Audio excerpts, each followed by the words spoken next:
Let me first start with thanking Allah subhanahu wa ta'ala and praising Him for giving us this opportunity. And I would like to, on the behalf of Boston Islamic Center, welcome our Mayor Martin Walsh in the city of Boston. My name is Yusuf Abdullah. I'm the Imam of the mosque. This community has been here, or this masjid has been here for 15 years. So, and these are the members of the community and attendees of the center. And many of the children here sitting here today are also part of that. I would say all of them. And Boston Islamic Center is another diversity center, which is an example of the growth and prosperity of the city. And these people today sitting in front of you are of all walks of all walks of life and different levels of the society. There are elders, there are students, there are parents. So everyone who is here tonight is a representative of the city of Boston. They live in the city of Boston in different neighborhoods, from Charlestown to South End to South Boston, Roxbury and Dorchester. I myself live in Rosendale, and I live also in those areas. So I would like to welcome you on the behalf of Boston Islamic Center to this beautiful gathering, and it is our pleasure to have you today in the first meeting of today. And inshallah, this will not be the last meeting. It will be more of different meetings. Inshallah, welcome here. Thank you. Now I will give to Daqa Jibril, who will officially welcome the mayor. Thank you, Daqa. Thank you, Ma'alin. Mayor, if you hear Daqa, it's Somali, my name in Somalia. It's been Americanized, so now I go by the name of Diko.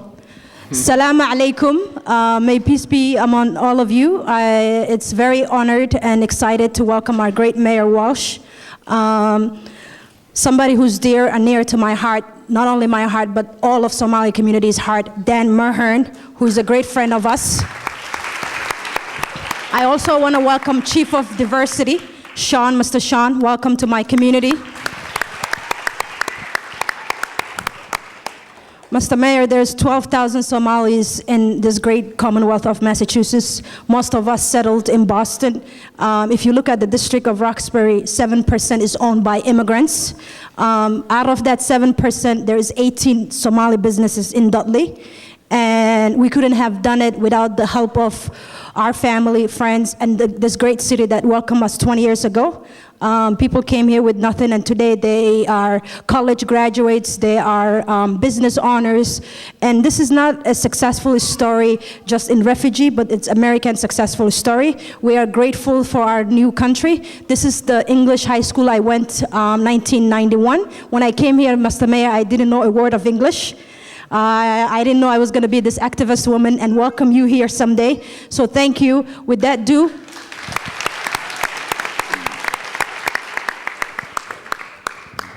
Mr. Mayor Walsh has done a lot for the city of Boston with the little bit of time he had. Mr. Mayor, as you all know, 20% or 25% of Somali community voted for you, but I want you to know that 99.9 are with you today. You can count our vote. I just want to take a minute to introduce the Roxbury Liaison, Mr. Kaira Fox. You can wave, do the Queen handshake. She is the Roxbury Liaison. If you need anything from the mayor's office, she's to-go person. We also have Dan. Dan is a dear brother of mine. You might be saying, you're a black woman from Somalia. How is a white man Irish is your brother? But I consider this man a brother. Anytime I text him in the middle of the night, my youth needs a gym, he's there for us. My youth needs internship at City Hall, he's there for us. He never gets annoyed by my texts and my advocacy. So Dan, I want to thank you from the bottom of my heart. Because of you, we get access to things that we would not have access to. So I want to welcome you now, and you will welcome your boss.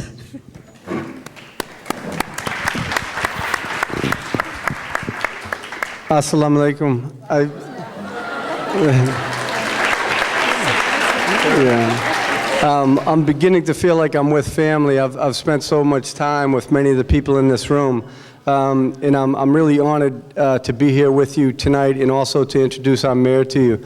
I don't want to talk much about what I think he might say to you, but what you will find very quickly with our mayor is that his family experience is very, very similar to most people in this room, very similar to my experience, very similar to Shaun's and Kaira's. And he's thrilled and excited to be here with you today. Someone that has had many ups and downs in his own life and now sits before you as the mayor of the city of Boston.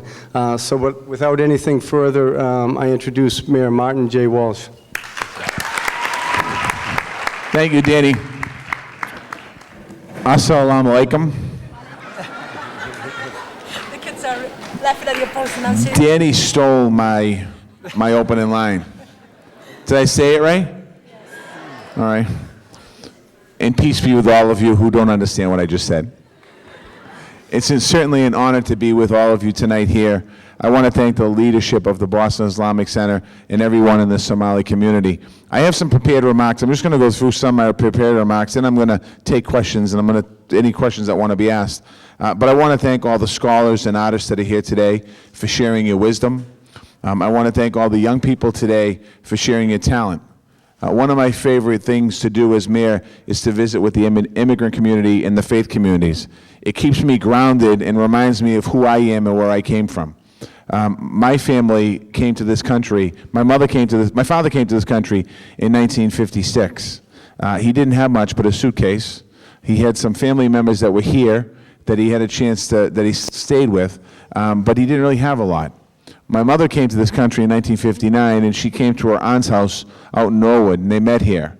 And back when my parents came in the 50s, Ireland had a history of facing a long, tragic history of famine, of religious persecution in earlier generations. There was a lot of conflict going on, and a lot of the conditions were very poor. In the 1950s, when my parents came out from Ireland, a lot of the religious persecution that had gone on in earlier years wasn't happening in the 50s, but there was an awful lot of poverty. There was an awful lot of poverty when they came to this country. I remember my father telling me a story of walking 5 miles to school with no shoes on, and we used to make fun of him when he'd say it, thinking it was a joke. And I remember seeing a picture from his classroom in 1933, which I have in my phone, and if you zoom in on the feet of the boys that were sitting in the front row, you notice that none of them had shoes. So you think about where they came from with nothing and what Ireland is today, are very different opportunities for people. But they came to Boston separately to build a better life for themselves, but also to send money back home. That's really why they came to America. It was to send money back home.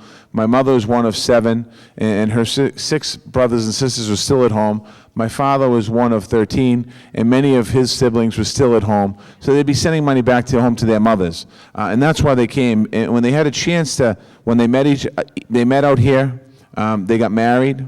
They had 2 boys. They were part of the American dream. They were able to buy a 3-family home in Dorchester, one that my father lived in until he passed away 5 years ago. My mother still lives in that house. And one thing that was common for my parents was the church was such a big part of their community and their life. It was a gathering point. It was a praying point. It was a place where a lot of events happened at the church, and it helped people to understand the American culture, but also understand and keep their faith strong, and they did for many, many years. It's unbelievable. When you think about what's helped the local immigrant community now, a lot of it is the same. It helps people integrate themselves into mainstream America. And there is a balance, and there's a challenge. I know that there's a lot of Somalian people from Somalia that were born in Somalia. And I know there's a lot of children that were born in the United States of America. And there's a gap there. There's a gap when it comes to education. There's a gap there when it comes to understanding the culture, and there's a gap there when kids grow up in the American culture and their families keep the traditions at home. There's a learning experience too for both sides, and we experience that in our house. I see the same thing happening in the Islamic community here in the city of Boston, and I see a lot of positive things about the Islamic community here in the city of Boston. It's important to build community and continue that we continue to build community in our city. As the mayor, we took the office of New Bostonians and we added a lot to that office because that office was there before and it was existing, but it wasn't doing what I thought it needed to do, reach out to the different immigrant communities. Because we have to, the city of Boston is a welcoming place for immigrants. It's a place that our doors are open all day long, 24 hours a day, 7 days a week, 365 days a year for the immigrant community. And I know that it's not only the thing that we should be doing, it's the right thing to do. Because it's important for us to be a successful city, we need to make sure that the immigrant community is successful as well, and make sure the immigrant community is prospering. So that's some of the most important work we do. Deco, who is a friend of mine, does an awful lot of work with us. And first of all, when I met her 2.5 years ago, I was a candidate for mayor. After I got elected, I sat down with Deco, and she explained to me about the Somali community. And she started talking about what was important to the Somali community. And when you think about what's important to the Somali community, it's really no different than any other culture or any other community. It's about making sure that we provide the best opportunity in the city for young people to be successful in schools. It's important for us to provide opportunities for employment for people that are looking for jobs. It's important for us to provide safety so people feel safe living in their neighborhoods and living in their homes. And it's also important for us to provide, as a city, that we do it completely, because we want to be a successful city. We need to make sure that we reach out and do all of those things.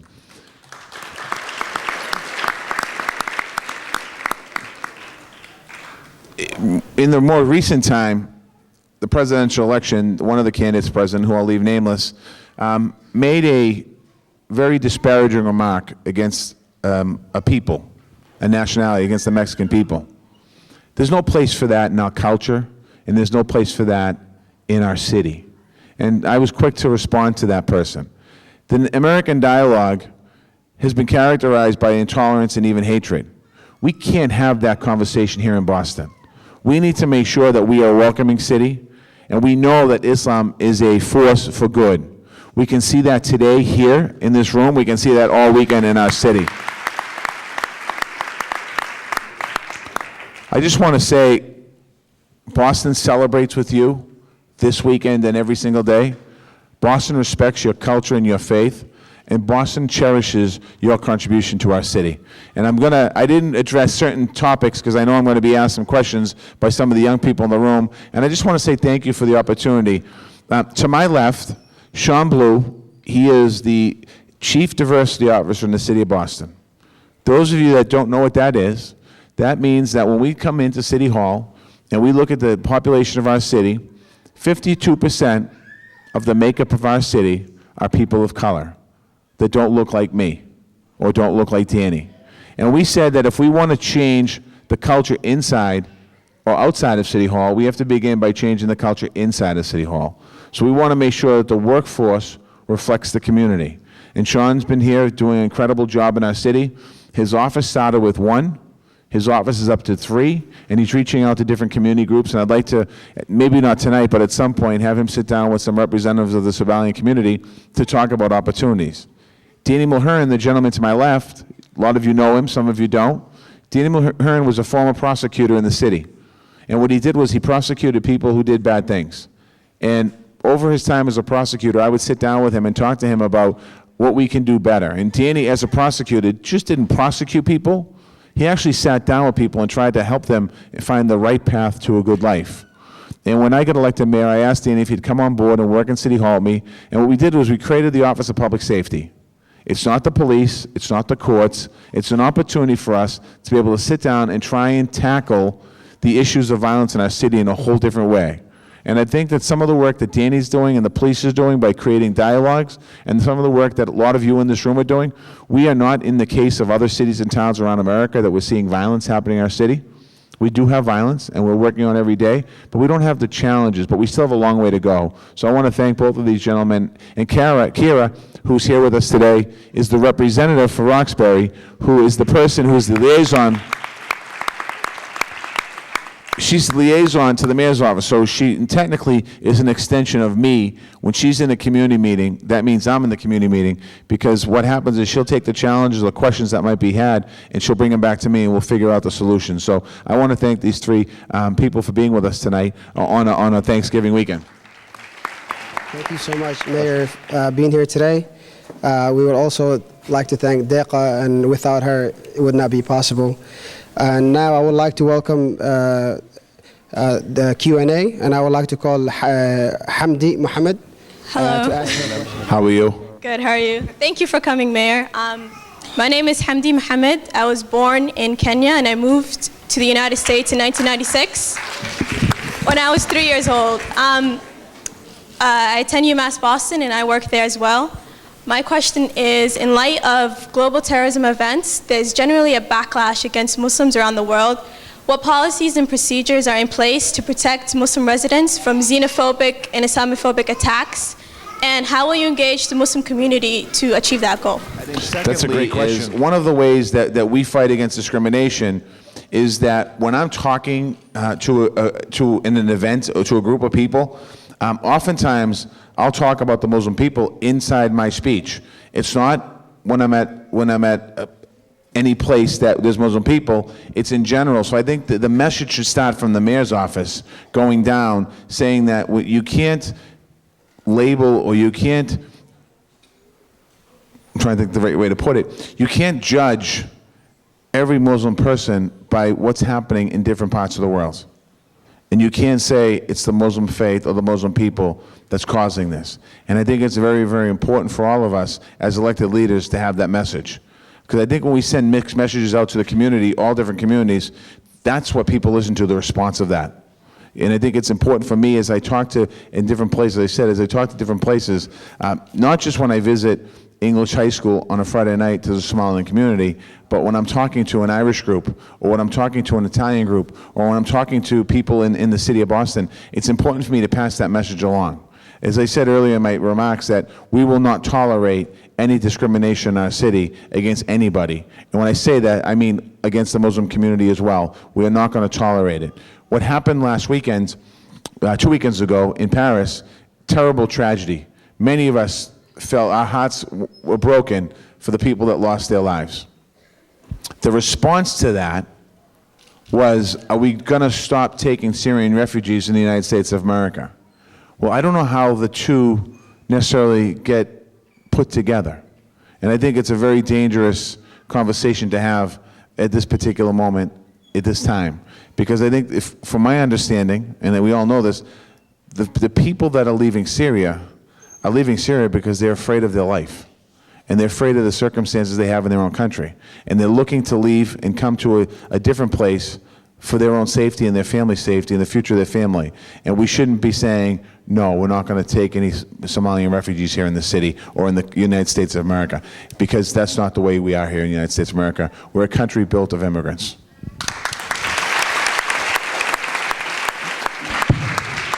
Thank you, Mayor. I would like to call Ali Mohammed. Mayor, first I want to say thank you for coming to our annual event tonight. It means a lot that we have our mayor with us. And you stole my question and related to the Syrian refugees. But the same way that he stole your punchline, Assalamu alaikum, I'll give you Alhamdulillah, which means thanks to God. But my question related to what is your view on the refugees that many are saying are not welcome in this country? Because if I tell you my story, I came to this country in 2005, and I I finished my high school, my college, and I currently work at PwC. And it's the same opportunities that these people, the refugees, are in dire of. So what could you do to help them, and what's your view on the refugee crisis? Well, I can tell you this is the federal government decision. The President of the United States of America has already made the decision, and we have Syrian refugees right now in this country, and we are going to continue to have Syrian refugees in this country. The President's office contacted the city, spoke to us about what will the screening process be, because there's some fear of maybe ISIS infiltrating some of the refugees when they were leaving Syria. But we're working on, the federal government's working on making sure that the people that come in truly are refugees and truly are in need of a safe place, And it's my understanding the president is moving forward. He made a statement the other day that he's moving forward. I support him on that decision, and we will work to make sure as refugees come into America, into the United States, into Massachusetts, and into Boston, that they will be welcomed with open arms. Thank you, Mayor. This is the last question. I'll call Amin. Thank you. Good evening, Mr. Mayor. Thank you so much for joining us. My name is Emin Agal. I'm a third year at Boston University on the Menino Scholarship and an employee of the Boston Housing Authority. And my question to you is, given the rising living costs in the city of Boston and the fact that many members of our community live in publicly subsidized housing, how will you make sure that we don't get priced out of this city that we love so much, and that Boston is a city that represents all people from all socioeconomic groups? Yep. Great question. When I took over as mayor 2 years ago, one of the things that we're seeing, and we see it every day in the city, we're seeing the income gap between the rich and the poor growing. It grows every single day. The rich are getting richer, which if they want to, that's fine with me. But unfortunately, the poor are getting poorer. And what's happening is working families are becoming poor because of the housing costs, because of not having adequate jobs.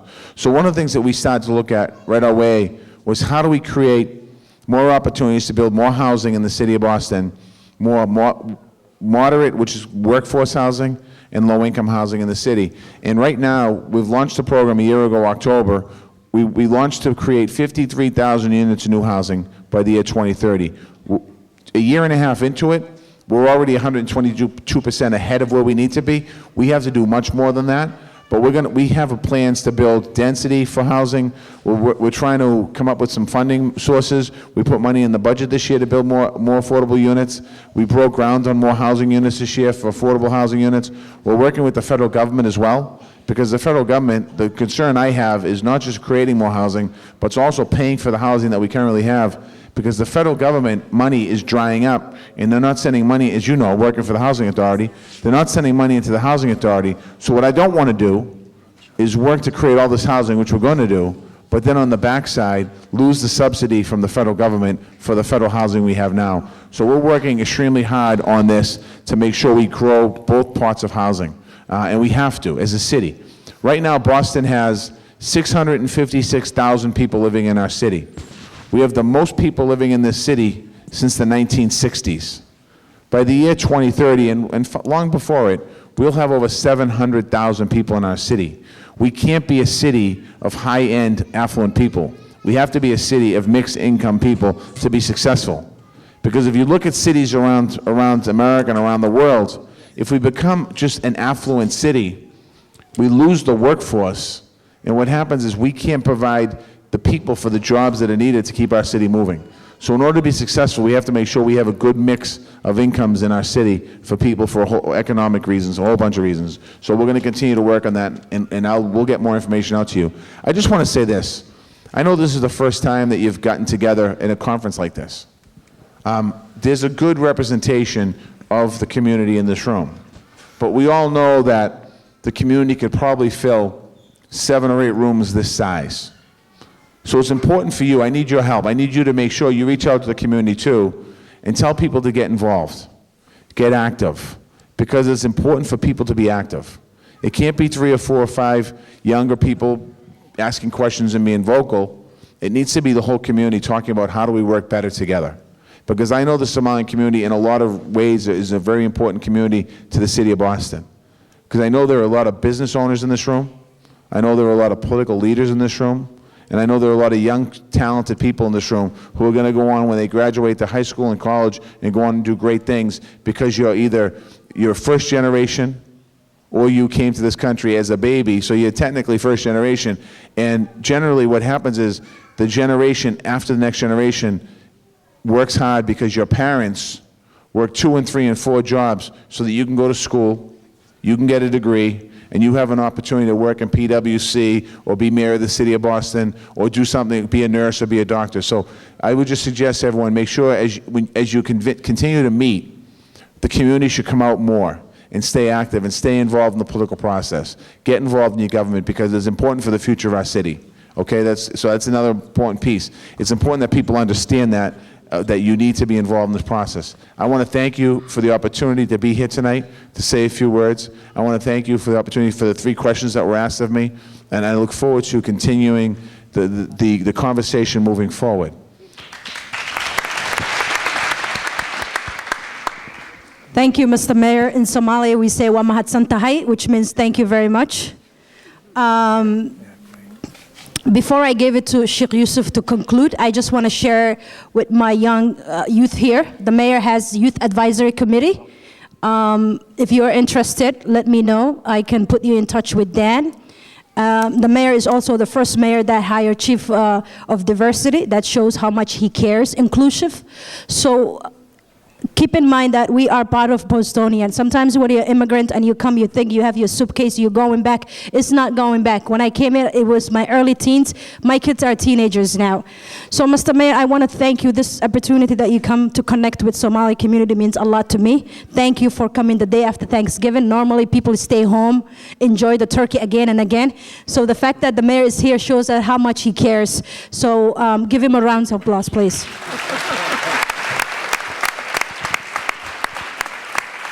Mr. Mayor, I'm not asking, anything here, but I just want to put something in your head.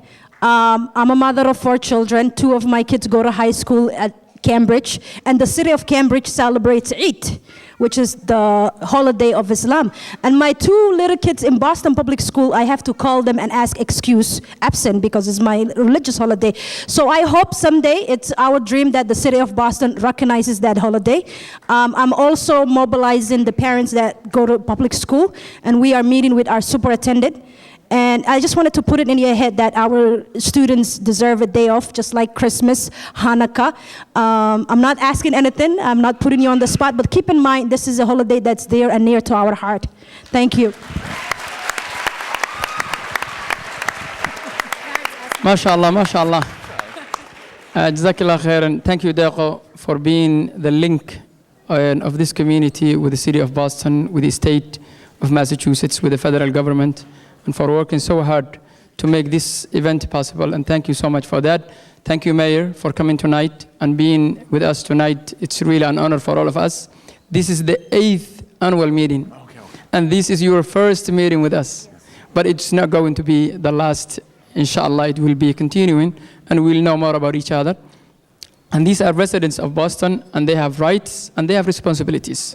So together we can work on that. And inshallah, we welcome you always to the Somali community to being part of and we're very proud of being Bostonians who share responsibilities and rights of this great city, historical city. This is one of the oldest, I believe this is the oldest high school in the United States, as it says. And in the oldest city of the United States, but the mayor is not the oldest city mayor of in this city. So inshallah, this will be a new beginning. Also, Dan, welcome. It's a person that I met with him before, and he was always welcoming, and we know each other, and hopefully we build on that. And also, Shaun, please welcome tonight, and I'm glad to see you in this setting tonight as a diversity chief of the city of Boston, and it's really a great honor to have you also, all of you here.